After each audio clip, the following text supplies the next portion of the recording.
¿Cómo segmentas lo que no ves? Akamai Guardicore Segmentation provee visibilidad completa y comprensión de qué sucede en la red. Entrega un control granular de cómo se comunican las aplicaciones entre ellas y con su entorno a nivel de procesos, sus dependencias con otros activos dentro del ambiente de tecnología, sin importar si es dentro o fuera del perímetro. Cubrimos cualquier sistema operativo sin importar si el servidor está en un data center físico o incluso en la nube. Esto le permitirá hacer una segmentación y microsegmentación inteligente con base en la información del ambiente de tecnología. Otorga rápida y exacta detección de brechas de seguridad, intentos de movimientos laterales, contiene y mitiga el ransomware, facilita el ambiente Zero Trust y la remediación por las características de engaño activos para atacantes dentro y fuera de la red. Reduce costos. Es fácil de implementar. No hay que hacer ningún cambio en la red. Apoya el cumplimiento, ya que podemos entregar una completa trazabilidad de cómo y con quién se comunicaron las aplicaciones críticas. Reduce la necesidad de comprar múltiples tecnologías. Mejora ampliamente la seguridad de los data centers por sus capacidades tecnológicas y únicas en el mercado. Akamai Guardicore.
Esto es TechSys by Hub, el podcast donde exploramos la ciberseguridad y los riesgos digitales como nunca.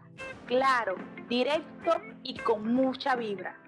Hablamos con quienes realmente mueven las piezas en el tablero, quienes toman grandes decisiones y enfrentan el caos digital con estilo y cabeza fría. ¿Estás listo para sumarte? Dale play. Hola 2026, bienvenidos a TechSys by Hub, tu podcast donde hablamos sobre riesgos reales y decisiones valientes.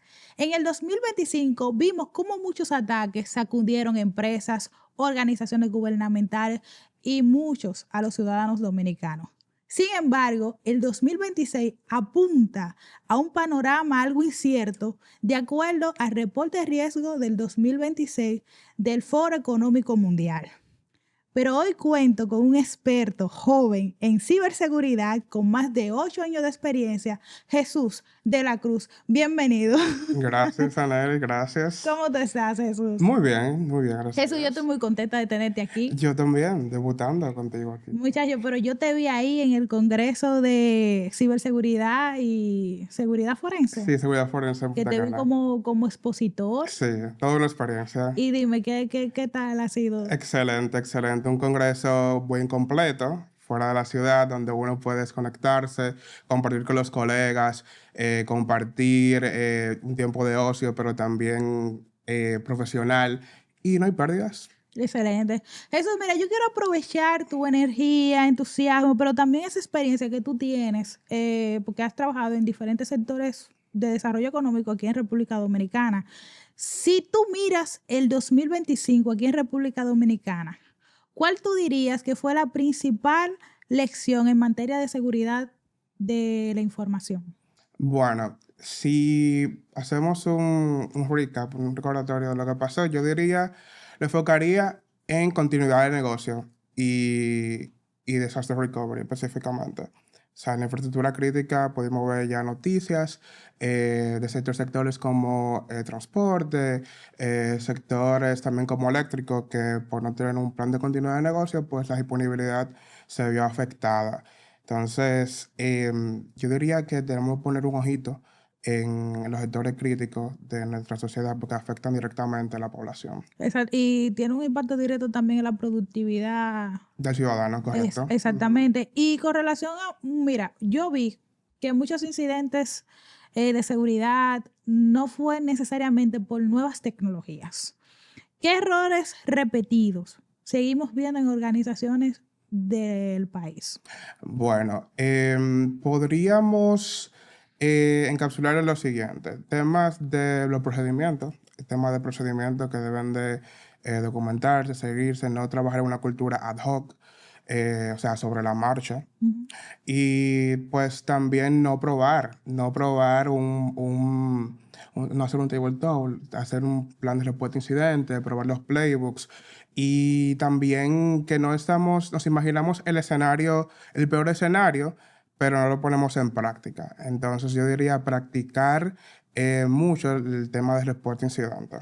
Hay una gestora de riesgo, mi querida amiga Génesis, que ella dice, hay que prepararse para lo peor esperando lo mejor. Correcto. O sea, y eso se contribuye mucho a poner en práctica los playbooks de continuidad de negocio. Pero también hay que tener un ojo con eso, de que esos escenarios estén de acuerdo al contexto de tu organización. Exactamente. Para que así que la gente se sienta como, ¿cómo te digo? Como que haga un connect Ujú. con lo que hace en su trabajo. Que no se vea muy lejos, pero sino más cercano a la realidad. Así es. Y desde tus perspectivas, ¿qué sectores económicos tú entiendes que tuvieron más expuestos y por qué?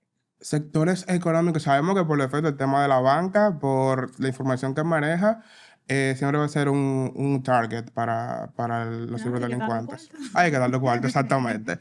Pero también en los sectores críticos, el reporte de Fortinet del año pasado, del 2025, indicó que el sector de OT y de manufactura es un sector que se está viendo bien atacado porque los mismos los ciberatacantes no se están enfocando solamente en la información, sino también en parte la operatividad de la cosa. Entonces, las infraestructuras críticas como manufactura, telecomunicaciones, el mismo sector de transporte y de energía, diría que son sectores claves.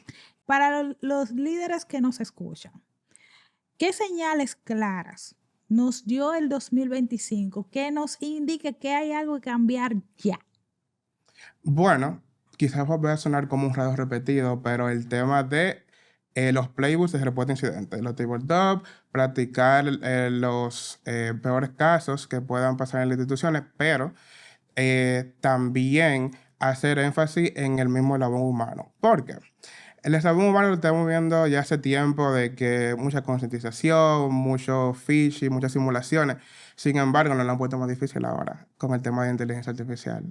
Ujú. Y yo diría que hacer más énfasis en esas campañas de concientización a nivel empresarial, ya eso no se usa, de que te está poniendo falta ortográfica. No, esa gente ya da No. una... Dije que el dominio, di que punto no, te hacen un spoofing del dominio, te lo clonan totalmente y bueno, yo diría que debemos hacer énfasis en esos dos factores, en el tema de tabletops o simulaciones de respuesta a incidentes y también todo el tema de concientización o del VEC específicamente, como esos phishing ahora mismo están en otro level. Mira, tú has mencionado mucho el tema de los planes de continuidad, los playbooks para que los usuarios puedan probar. Pero, ¿qué sucede? Muchas personas a veces se quejan de los sistemas de continuidad de negocio justamente por el tamaño Ujú. de sus políticas, de sus planes, 80 páginas, Sí. estamos perdidos, la última vez que se vio, nadie lo encuentra, El no se está PDF, actualizando. sí. O sea, ¿qué consejos o qué prácticas tú entiendes que una empresa en su primera fase deba tener o para que ese documento no sea tan extenso? Perfecto. Bueno, lo primero es tener una documentación clave de las herramientas que tenemos, pero no solamente la herramienta técnica. Ahí tú me vas a poner cuáles son los el personal clave para tomar las decisiones. Porque cuando pasa el incidente, en el momento para decir, ven acá, ¿y quién es que va a pagar el servidor? ¿Y quién es que va a mandar la documentación? ¿Quién es que va a pagar? En dado caso de que se pongan creativos, a pagar en un rescate. ¿Cómo se va a registrar eso en los libros contables? Exactamente. Entonces, yo diría que antes de llegar a la parte de simulación, definir los roles de cada uno de los participantes en la simulación de reporte de incidentes es clave. Así también que definamos, basado en temas pasados, incidentes pasados de la organización, mira, cómo nosotros podemos tener estos ciertos pasos y ponerlo en práctica. Más que todo, definir fechas. Yo recomiendo a cualquier institución que haga al menos 2 tabletops al año. Puede hacer un tabletop técnico con tu personal de tecnología. Que son prácticamente los que van a recibir la mayor presión durante la Exactamente. respuesta. Y luego ya que tu personal de tecnología esté seguro de sus procedimientos, pues ahí tú puedes hacer un tabletop un poquito más estratégico. Y puedes incluir ya la persona de contabilidad, el director general, la parte de seguridad, la parte de TI. Y eso ya técnico con lo estratégico lo ponen en práctica cada 6 meses. Excelente. Y mira, con relación a los líderes que nos escuchan, ¿qué tendencias de seguridad o práctica demostraron no ser suficientes frente a la realidad que tiene el país? Porque si nos comparamos con Estados Unidos y esa gente van por seguridad cuántica. Bueno, en nuestro contexto local, seguimos viendo ya el tema de el Zero Trust. O sea, ese paradigma de que, mira, vamos a trabajar en una VPN y que si tú tienes la empresa y tú estás seguro, realmente eso se quedó en el pasado. Ahora mismo yo diría que parte de nuestra realidad son pensar un poquito más fuera del perímetro y cubrir lo que son las identidades, más las identidades de máquinas. O sea, tú puedes quizás en una auditoría darte cuenta de cuando tú tienes un sysadmin y empiezas a cuestionar todo el tema de los permisos de seguridad. O sea, eso tan básico como un tema de TI e infraestructura son temas que se están repitiendo. El mínimo privilegio. Podríamos decir que, bueno, pero tenemos ya hablando de computación en la nube, estamos hablando de voces sintéticas y todo eso, pero esos son la base y los cimientos que seguimos repitiendo aún en mi experiencia como país en ciberseguridad. ¿Y cuáles podrían ser esos primeros pasos para ellos poder reforzar esa parte?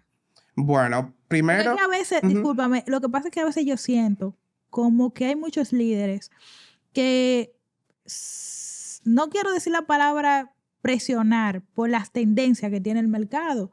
Por eso que yo abogo mucho el tema de que mire su entorno y su realidad. Sí. Porque quizás no necesariamente usted necesita inteligencia artificial en estos momentos. No. Y estamos hablando de cuántica ahora mismo, pero la cuántica, nosotros tenemos que preocuparnos por la cuántica en un par de años. Porque ahora mismo lo que están haciendo es tomando esos hashes para guardar y desencriptarlo después. Sí, claro, y estamos ahora enfocando que la cuántica, que la inteligencia artificial con la cuántica, donde realmente, basado en tu pregunta, o sea, yo diría, mira, tema de procesos y cultura, para mí, eso es un 80%. Yo diría 60% procesos, 20% cultura y el otro 20% son herramientas. Porque podríamos tener los juguetes más caros, pero si no le estamos sacando el mayor provecho, pues no estamos en nada.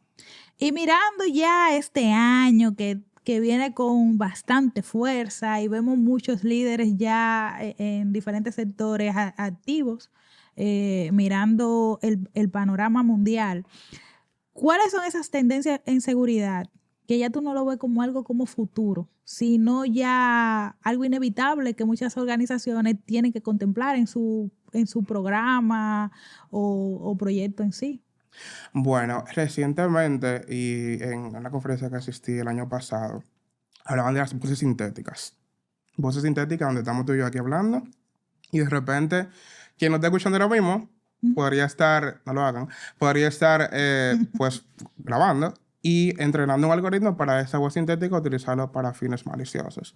O sea, el mismo phishing que conocíamos de, mira, una llamada usando cosas psicológicas, lo ponen con voces reales. Yo diría entonces, todo el tema de deepfake. el tema de deepfake, tanto como en video, como a nivel de voz o voces sintéticas. Yo diría que son tendencias que empezaron ya el año pasado y van a seguir tomando fuerza este año.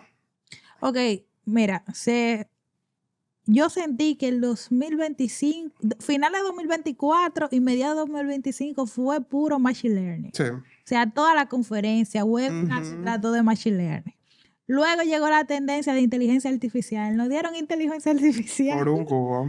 por un tubo. Y ahora siento que el 2026 he visto varios webinars ya y he visto algunos foros y conferencias que se están anunciando sobre el tema de seguridad cuántica.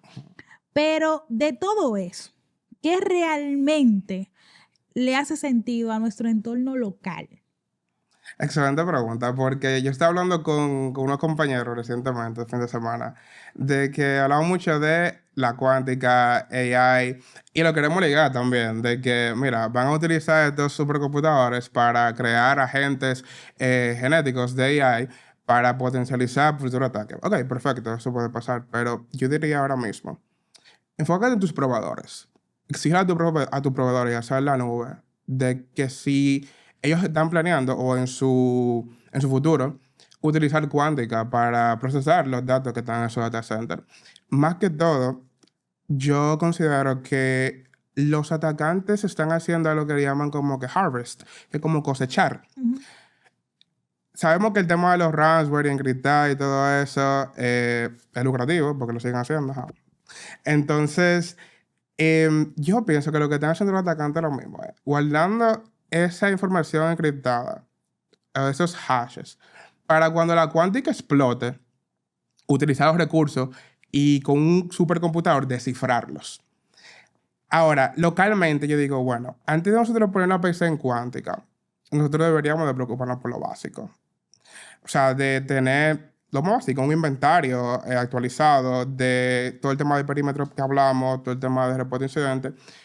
Y sin dejar de pensar que la cuántica es una amenaza, mantener un ojo abierto, pero no nos enfoquemos solamente en esas palabras comerciales, porque pueden desviarnos en la realidad de nuestra institución. Mira, que me parece gracioso que tú menciones el inventario, porque aquí mi socio, cada vez que yo le digo, oye, yo tengo unos añitos trabajando en temas de seguridad, yo gestiono riesgos. Y a veces me parece como algo todavía gracioso cuando yo le pregunto a ciertas personas que a veces me consultan cosas, digo yo, oye, pregunta el inventario. Con el inventario tú te vas a dar cuenta si ese programa de seguridad realmente se está ajustando a la necesidad del negocio, porque es que el inventario lo dice todo. Y es lo mismo con una estrategia que estaba contemplando con un colega, que digo yo, mira, la gestión de riesgo ya tiene que alinearse con la inteligencia artificial si forma parte de tu inventario. Correcto. Porque si la inteligencia artificial no está interactuando con los procesos de negocio, no mira para allá, porque tú no estás ganando nada, a menos que tú lo hagas desde el punto de vista de la creación de valor. Ahí te la compro. Pero si no falta parte de tu inventario, no gastes ese tiempo, utilízalo desde otra perspectiva. Y ojo, yo no estoy en contra de la inteligencia artificial. No. Sino yo estoy a favor del sentido común, que siento como que a veces como que no estamos aterrizados. La parte comercial ha puesto ciego muchos de nuestros líderes en la priorización de las amenazas. O sea, y tú mencionabas el tema del inventario, pero en verdad en la parte de Jersey, de Governance, Risk and Compliance, tú puedes potencializar mucho con inteligencia artificial. Tú puedes tener herramientas conectadas o integradas con tus programas que se aseguren de que a nivel de cumplimiento, tu inventario, valga la redundancia, cumple. Entonces, pongamos la inteligencia artificial como un elemento adicional para mantener lo que ya funciona. Exacto, pero tú tienes que tener eso organizado. Exactamente. Mira, y siguiendo aquí con el 2026, ¿cuáles riesgos tú entiendes que tendrán mayor impacto en las organizaciones? Vamos a tomar dos sectores, financiero y eléctrico.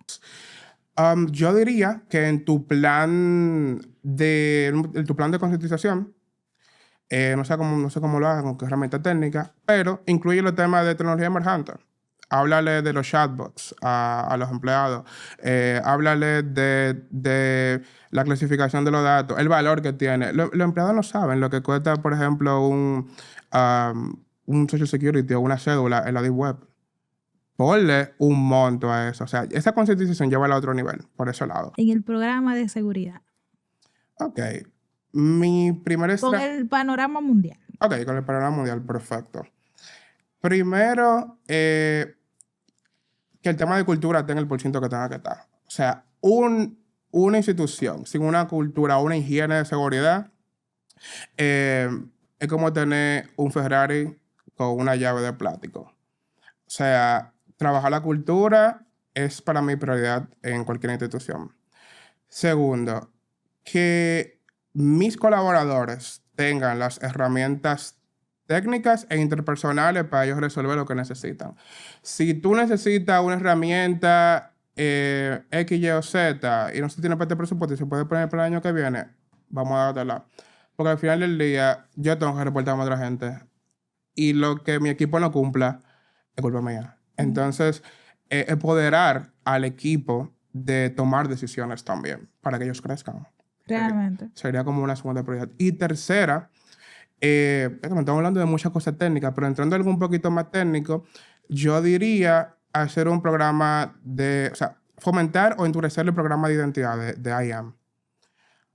Es que me he visto repetidamente cómo las cuentas así interactivas, cuentas de servicio, tema de permiso, no tan bien segmentado. Y como noto ahora mismo el perímetro, o sea, ahora mismo los atacantes no se están enfocando, mira, la red, es la identidad. Entonces, yo lo resumiría en esas tres. Y mira, Jesús, una cosa. Pensando en el país como ecosistema digital, y veo que tú has tenido una transición entre líderes, pero ya tú mismo estás formando parte de mesas importantes para estructurar reglamentos, dando tu conocimiento. Y más lo que tú haces en tu entorno laboral, porque Jesús trabaja también. Jesús, ¿qué tú entiendes que como país debemos mejorar en materia de ciberseguridad? Y ojo, que de acuerdo a los resultados que he visto por los informes y noticias que emite el Centro Nacional de Ciberseguridad, como país, delante de la región y Centroamérica, no estamos mal. No estamos mal. A nivel de Caribe no estamos mal. O sea, somos referencia, de hecho, en el Caribe. Ahora, cuando lo comparamos con el primer mundo, pues ya es un contexto ya socioeconómico y político que se sale de la mano. Realmente como país, yo considero que debemos de enfocarnos en la educación de la persona del bachiller. Yo diría que en bachiller hay que poner materia de ciberseguridad o seguridad de la información. Que no nos den solamente, bueno, es importante. Como el tema de las finanzas, que yo siempre he dicho, señores, ese tema de presupuesto debieron darlo en el bachiller. Claro, de finanzas personales es más aplicable. Bueno, ven acá.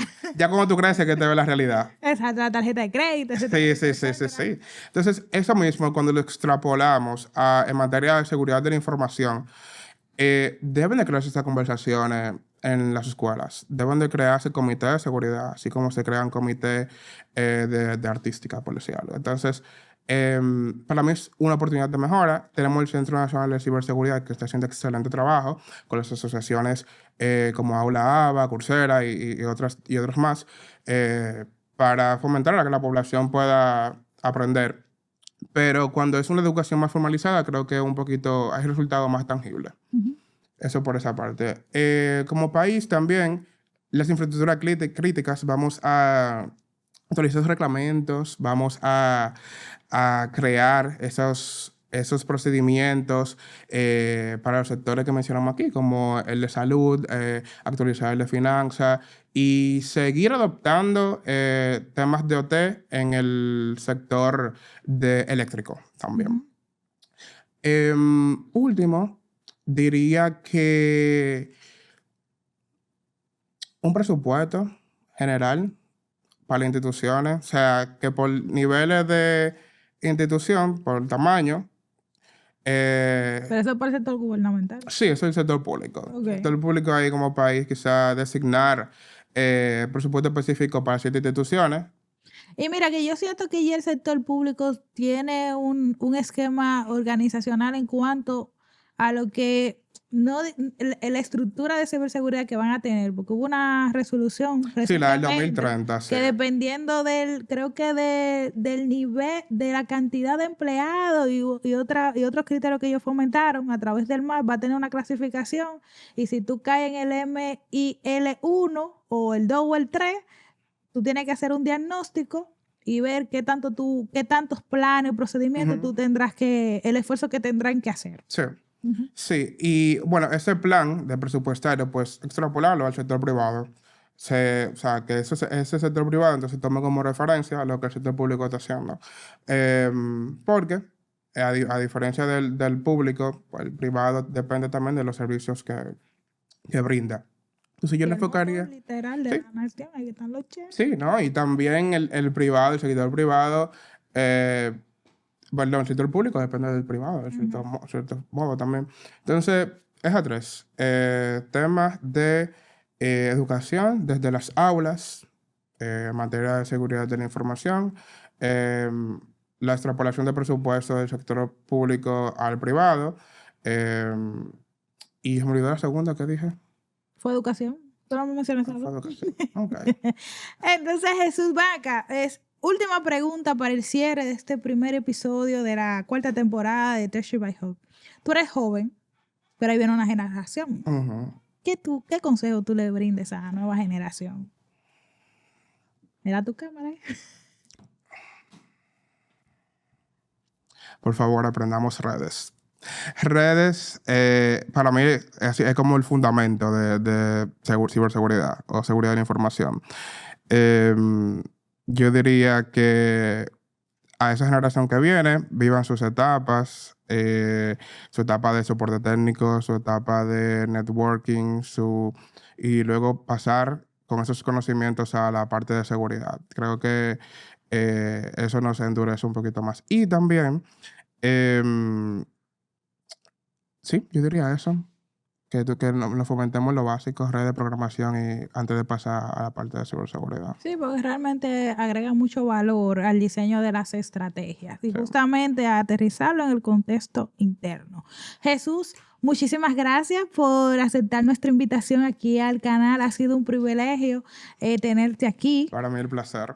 Y señores, como han escuchado, el 2025 nos dejó lecciones duras, no solamente aquí en República Dominicana, sino también en la región. Pero el 2026 nos exigirá más liderazgo, decisiones valientes y mucho criterio. La pregunta no es si tendremos un incidente, sino si estamos realmente preparados para hacerle frente a ese incidente sin que nuestras organizaciones sufran la pérdida de su reputación.